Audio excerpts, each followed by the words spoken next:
Coming up, the New York Football Giants selected Malik Nabers 6th overall in the NFL draft, and already the news is mighty about expectations. Can he surpass OBJ in his Giants debut? Could he be one of the all-time greats? Why is the bar being set so high? We break down whether or not we think he can meet those expectations and also reflect back on the draft in another way, specifically in the backfield and how sometimes the draft board solves your problems for you. We dive in coming up next.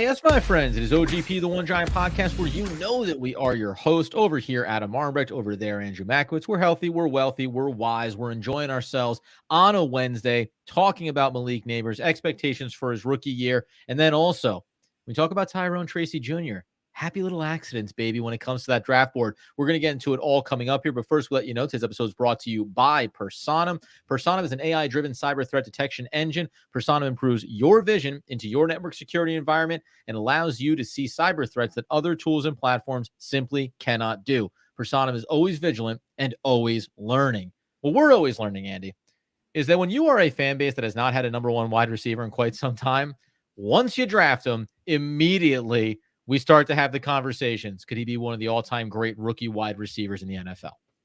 Yeah, I mean, it's natural. You spend a top 6 pick on a player in the NFL draft, a playmaker, nonetheless, an explosive playmaker, and everyone starts getting excited about what could be. And, you know, I don't know if it's doing Malik Nabers any favors, the fact that he went to LSU and is like being compared to Odell Beckham Jr., who was drafted by the New York Giants and had an amazing rookie season in his own regard.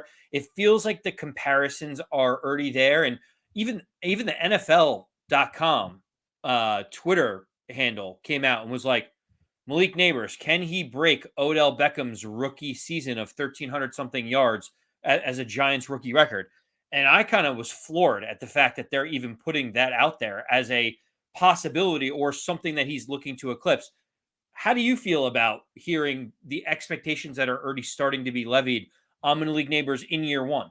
I mean, listen, we understand that he came into the draft and by a lot of different outlets was the best prospect in the entire NFL draft, right? It started out thinking that obviously he was the second best wide receiver, but then as he got closer, could be splitting hairs here and everybody ends up getting really great weapons and we all love it. So from that standpoint, we understand that. We talked about his RAS score. He's one of the most athletic players too. If we think about it relative to Odell Beckham Jr., we know we had Eli Manning. And I gotta tell you what, one of my favorite things is for a Giants fan base that I think absolutely loves and adores Eli Manning, but also is willing to say, he wasn't always perfect. Hey, great playoff runs, but not a great regular season quarterback, unless we're talking about Odell Beckham Jr. in his rookie year. Then it's like, well, when you've got a gunslinger like Eli Manning getting the ball to you, obviously you can't have that expectation for Malik Nabers when he has Daniel Jones or Drew Lock throwing to him. Like, it's a beautiful way to encapsulate how you feel about your team, depending on the conversation you want to have. I mean, I'm not that old where I forget that Odell Beckham sat down with Lil Wayne next to him and was forcing his way out of New York because of that guy, Eli Manning, not being able to get him the ball. Like that happened, right? I'm not imagining that. Like he actually sat down and basically said, if I'm not getting what I need to kind of go elsewhere. Like, so for everyone to say like he had that gunslinger Eli Manning there, man, like, this is holding him back. I think to your point is a little tongue in cheek. It's pretty funny. Now that's right in the sweet spot. Obviously, when Eli Manning is coming off, you got championships there. We understand it's the prime of Eli Manning as opposed to maybe closer to the back end when ultimately OBJ leaves. But for context around Malik Nabers and whether or not is it reasonable, it's not only Odell Beckham Jr. because that rookie year for OBJ, it's not just like historic for the Giants, it's historic by NFL standards for a rookie. You go back and there was a great article over on Yardbarker that just kind of spotlighted a number of some of those wide receivers. And by the way, I'm not going to go all the way back to 1985 and Eddie Brown. I could do it. We're not going to do it. But when you think back to 2011, when you had two wide receivers and AJ Green and Julio Jones taken back-to-back in the draft, those are guys that went for 1,057 yards, 7 touchdowns. Julio Jones. That was AJ Green. Julio Jones, 8 touchdowns in his rookie campaign. Only 959 yards, though, but still considered to be a very successful rookie campaign. Keenan Allen in 2013, he goes ahead and gives you a 1,000-yard season, just over 1,046 in 15 games. Like AJ Brown 2019, okay, 1,051 yards, 84 targets. The idea, as you saw there, never once, and there are guys that hit over top of 1,300 yards. We will get to them. Jamar Chase is that most recent figure in that area. But the point being here is, it's not, oh, can he break the Giants rookie wide receiver record? It's, can he be one of the all-time great rookie wide receivers ever to play the game? And today's NFL is geared towards passing, so obviously there's a better chance there.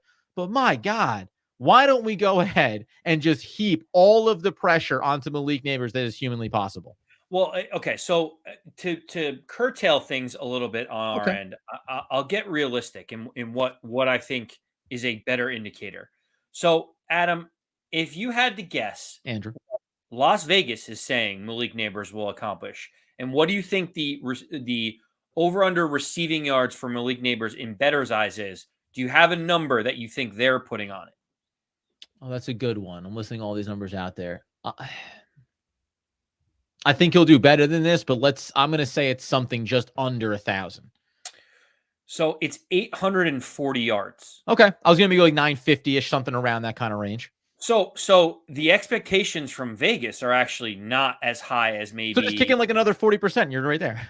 Well, and so yeah, exactly. Just a little bit more. And so I started thinking about on a per game average, like what does that mean? Yeah. What would be the impact? Because that's important.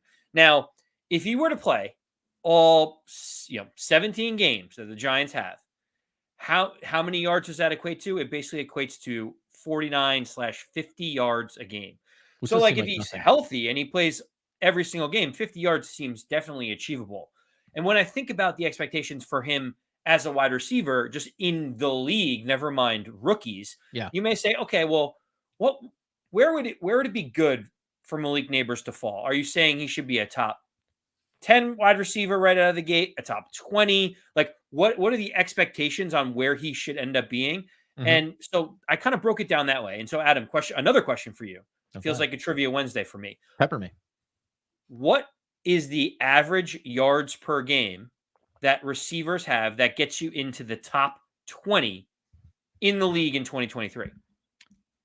Probably something like in the 50 to 60 something. It's Who's the 20th best? So if I will tell you who right around is the 20th best, it's Yeah. Devontae Adams. Oh, Jesus. Or do you like Stephon Diggs? Like which or DK Metcalf? They're Oh right my around goodness. the 18 to 20 What's their range. average per game? Yeah. So their average per game for DK Metcalf and Stephon Diggs is exactly at 69.6, and Devontae Adams is Yeah, 67.3 yards per game. Yeah, so I'm grossly underestimating the number of like number ones and then like really high end number twos that get mixed in there as well. Because as soon as you say Devontae Adams at 20th, right?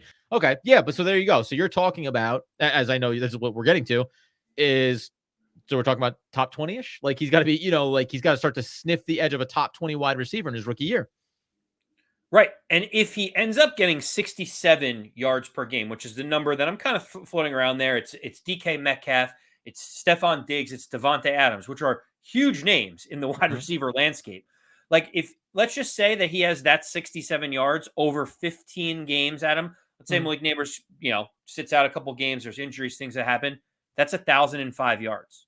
Yeah. So the idea is Vegas has, his total at about 50 yards a game. If he stays healthy for all 17 games, 840 for the season.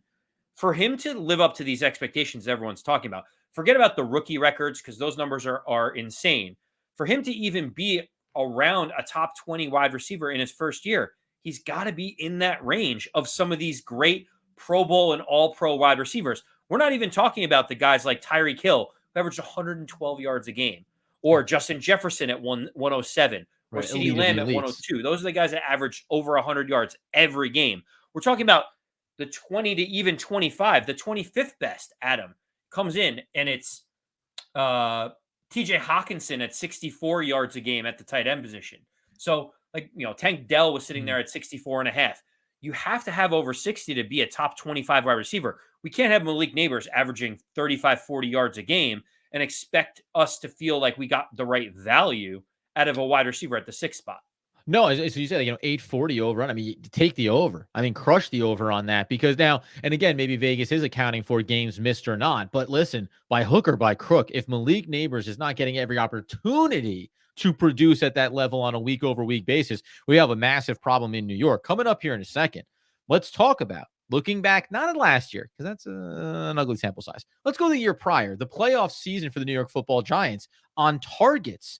How many need to be geared? What percentage needs to go to Malik Nabers so that he can potentially even be in the conversation of not only being a top 25 wide receiver in his rookie year, but starting to get into the upper echelon of impressive rookie seasons? And I'll give you the most notable one, obviously, recently coming out of LA. We'll get into that in just one moment.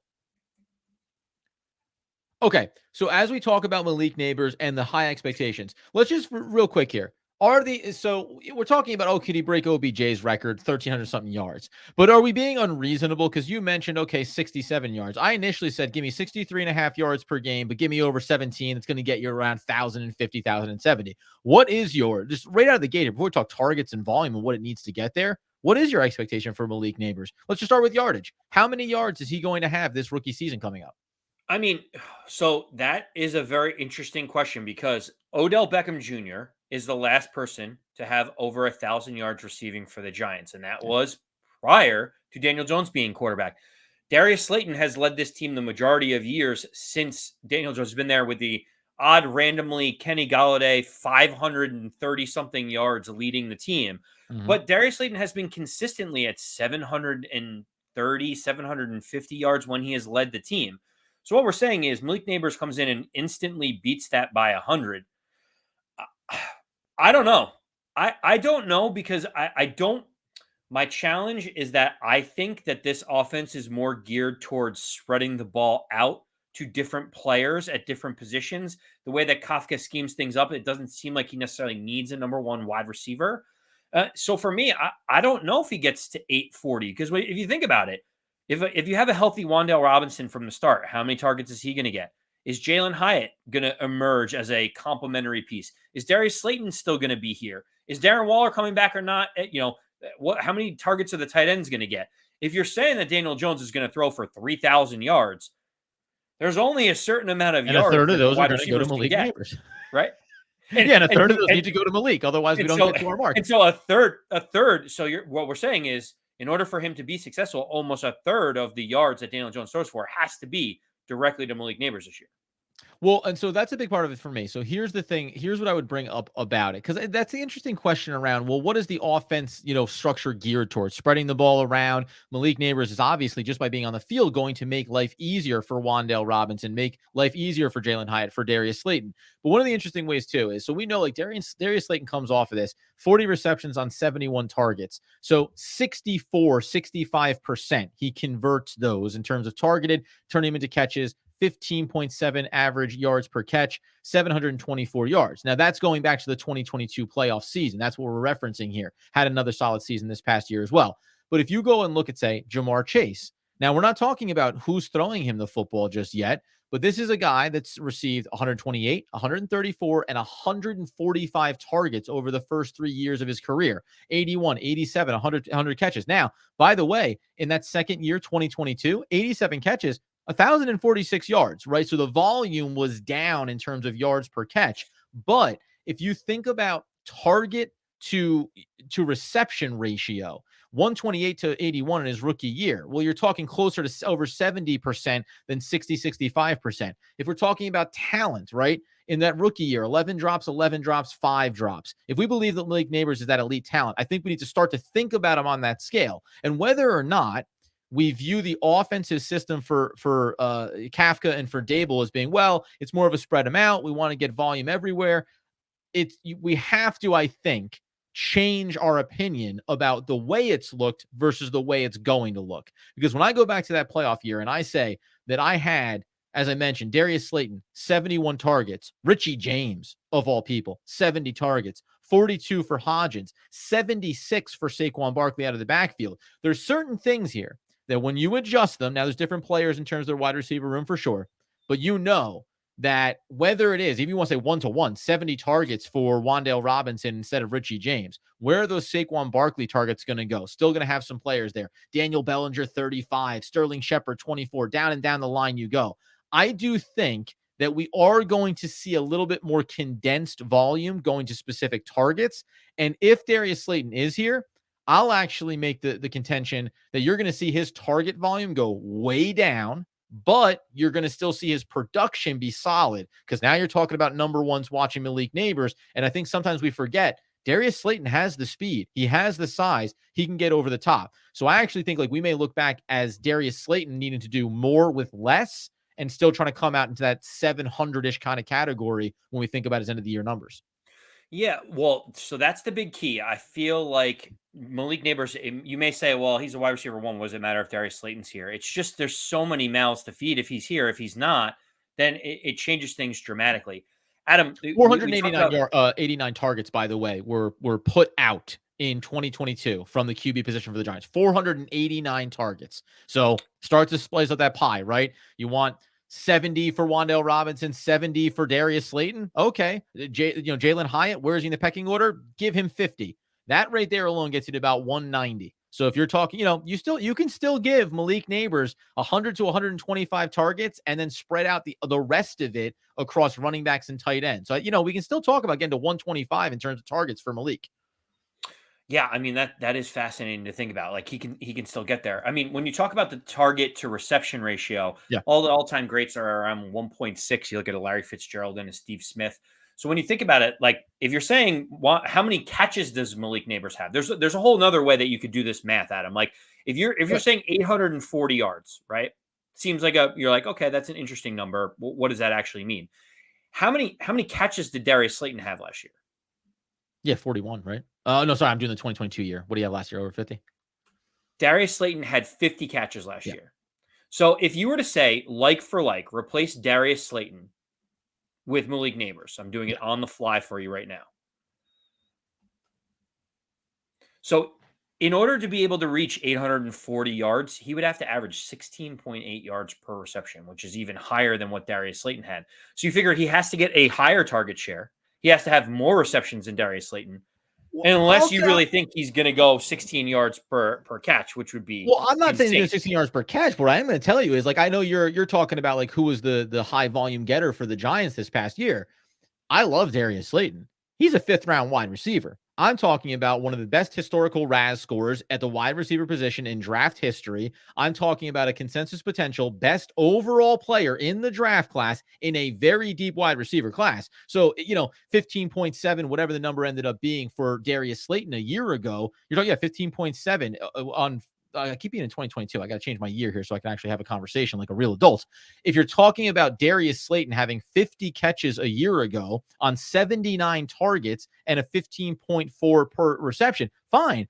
But the reality is here, you're never going to throw the ball. So again, look at it. Darren Waller got 74 targets. Robinson got 78 targets and turned it into a lot. You had 100 targets between Jalen Hyatt and Saquon Barkley. And frankly, 40 targets for Jalen Hyatt is impressive given how long it took for him to get on the field. So that speaks to the Wan'Dale Robinson, the Jalen Hyatt, and even the quote tight end room as a whole is going to speak to a little bit of how this math breaks out. But again, I got to keep coming back to 79 targets would be a borderline unacceptable rookie season for Malik Nabers. From a Giants offensive system, you cannot choose to draft a wide receiver at the 6th overall pick and then come into the year and go, yeah, we'll try to get him like 70, maybe 80 targets. It's just not the way that it works when you're that elite of a talent. I don't know if you have it up yet, but I'm going to pull up in the background here. Where was Odell Beckham Jr. when we talk about his rookie campaign and what he was able to turn it into, right? Like that's a big factor here too. It's Eli Manning. We understand that that's different for the expectations from Daniel Jones, and we'll talk about that.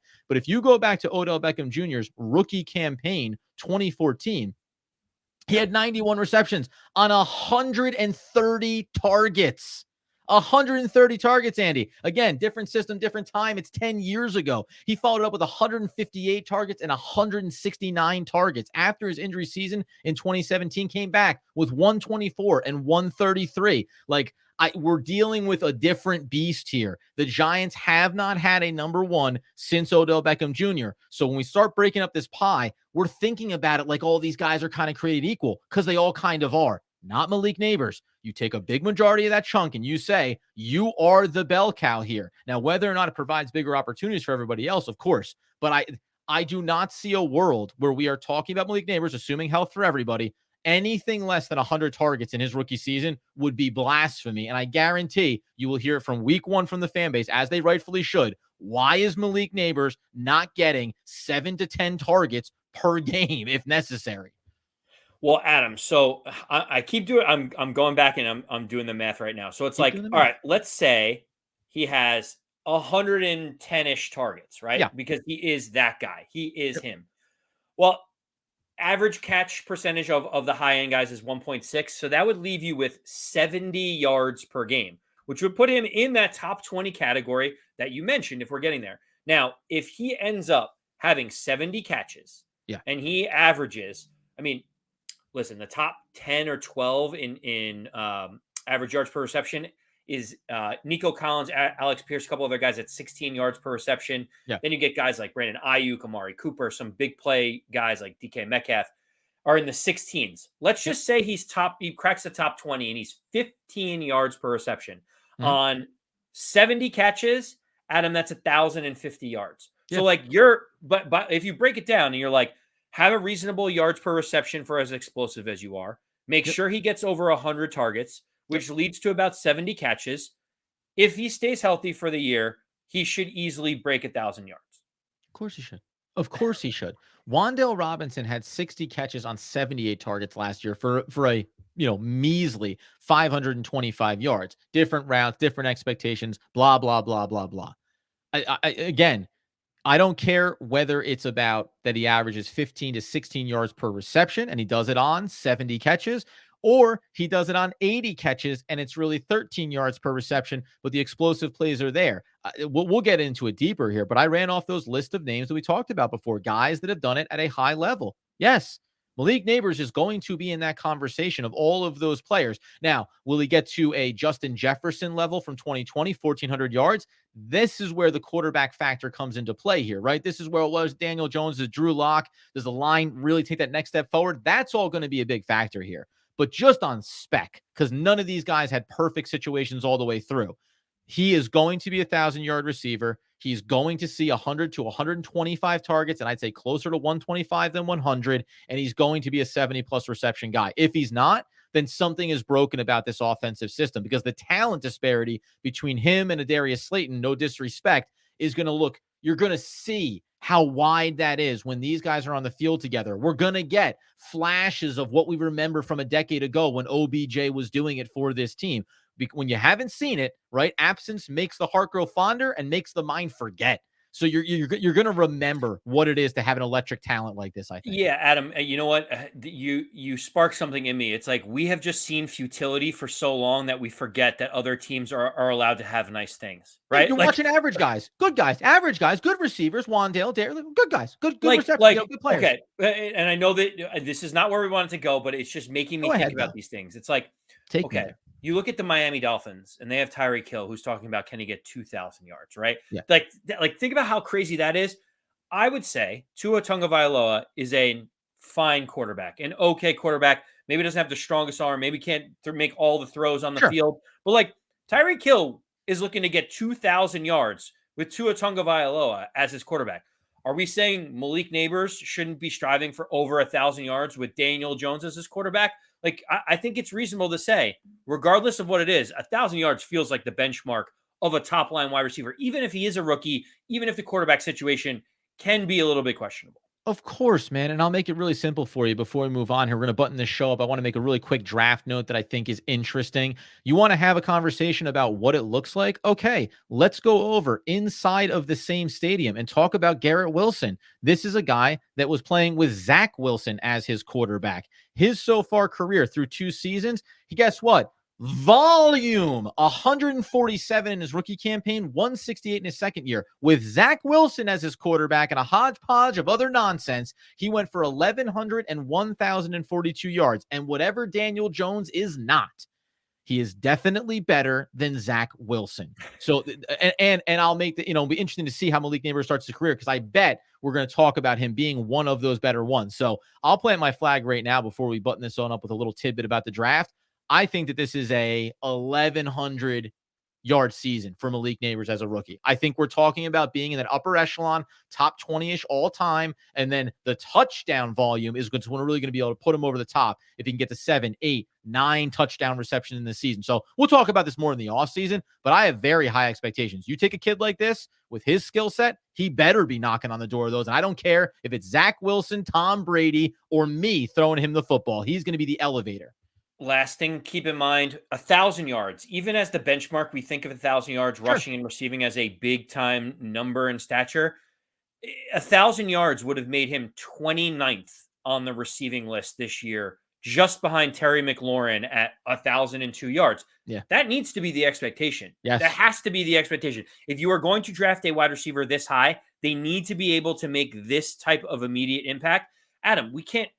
Darius Slayton is in the late 40s as the 48th guy in receiving yards. You don't draft a wide receiver this high and not expect there to be fireworks. It took us a long time to get here, but at least at top 25, top 20, right? Like this is not nonsense, but it's like, it seems like a lot to expect, but then you start to think about it. Maybe the yardage isn't the benchmark, but the catches, the touchdowns, right? The total package is what really matters here. We're going to talk about this more. Don't worry about it. But let's close out on just an interesting footnote. Sometimes life works out for you even when you don't realize it. When we go back and look at this draft class, 2 quick notes. The New York Football Giants had their eye on USC running back Marshawn Lloyd. But when you pick at 70 and then not again until 107, sometimes you miss out. The Green Bay Packers ended up selecting him. But here's a funny little thing, Andy, and if you're on YouTube, you can get it. Marshawn Lloyd RAS score of 8.62. When you start to go through height, weight, bench, vertical, broad, all of those statistics, let me go ahead and flash a fresh one for you. This right here is Tyrone Tracy Jr., a 9.64 RAS score. The Giants end up taking him well later in the draft class. And if you go over onto NFL.com, you talk about prospect grades, guess what? 6.18. That's not for one of them or for the other one. That's for both of them. So sometimes maybe you had a target, didn't work out, but when you scout right, and we'll see how it plays itself out, all of a sudden players really fall into your pockets there in the draft, just as Drew Phillips did seemingly as he continues to get more post-draft hype from a lot of experts. So we'll talk about that more too. I wanted to get that footnote in because that just came out today. Really interesting conversation when we talk about how we'll look back at the Giants draft class. Yeah, Adam, that was a good point out. At the end of the day, we had highlighted a bunch of different running backs that could have gone in certain situations. We even highlighted at 100 who was available, and we talked about the big cliff in between when the Giants pick it out 100 till their next pick and how a lot of guys are going to fall off the board. It sounds like they were even earlier on Marshawn Lloyd than we even expected a running back to potentially go. But yeah, it's crazy how the board falls out. It's how we end up with Drew Phillips and Nubin as well as Tyrone Tracy. Maybe things don't fall your way, but then all of a sudden you back yourself into a pretty good situation. And I think that's what we have now in Tyrone Tracy. You better believe it, man. So we'll keep talking about this draft class and our expectations for them. We'll keep talking about Malik Nabers. Andy and I, we go ahead and walk you down the primrose path. It's going to be a big season for him. We expect monster numbers, and we'll give our concrete predictions for everybody on this offensive side coming up. But until next time, YouTube at One Giant Podcast, at AMAC214, at Adam Armbrecht, at One Giant Podcast over on X. We'll be diving in all week long, all off season long, continuing the conversation. Until next time, as Andrew Mackowitz, want, need, and a, demand you the people know. As always, let's go Big Blue.